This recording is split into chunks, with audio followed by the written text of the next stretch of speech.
Hi, my name's Mark and welcome to Membership Websites. So if we go to the member login, how do we set the button down here to just a single button instead of the two buttons? Maybe that you aren't going to allow users to register, and maybe you want to add businesses, but there isn't actually a need for a user to register. So therefore, you don't really need this button here. Let's have a look. Let's go to the back end of the website. We're going to go to Toolbox and we're going to go to Menu Manager. When we get into Menu Manager, we're looking for the login page sign up buttons. So we're going to customize that. And we can see here that we have one of the buttons here and the other one here. So this one is making reference to people to register, like a registered user, maybe to contact a business, but it's not always required and you don't always need users to register on your site. Maybe you just want the business to register. So one of the things we can do is we can make a couple of changes just in here. So we can hide the one that we don't want. So let's just hide the one that relates to users registering. So we're going to hide that.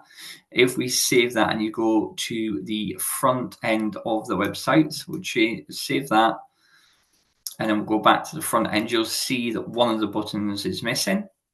Okay, but it would be nice to make this one full length so it sort of fits in with the login now button. So what we're going to do is we're going to go back to this and edit it again. And then what we're going to do is we'll open this cogwheel up and we can see here that on smaller screens, it's using the full width of the page. However, on larger screens, it's only using a proportion of the page or the element where the buttons are being placed in. So 12 would relate to the full width and which it uses on smaller screens, and 6 would relate to partial or half of an element that's on the page.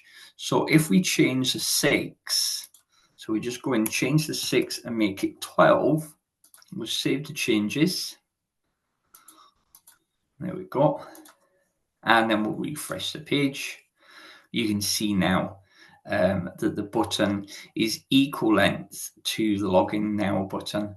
And you could make some adaptations to that. You can make the font a bit bigger so it matches this button. You can make the font stronger and stuff like that.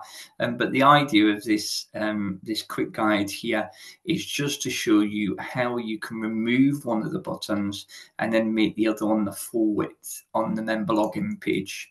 So I hope you found that useful, and thanks for watching.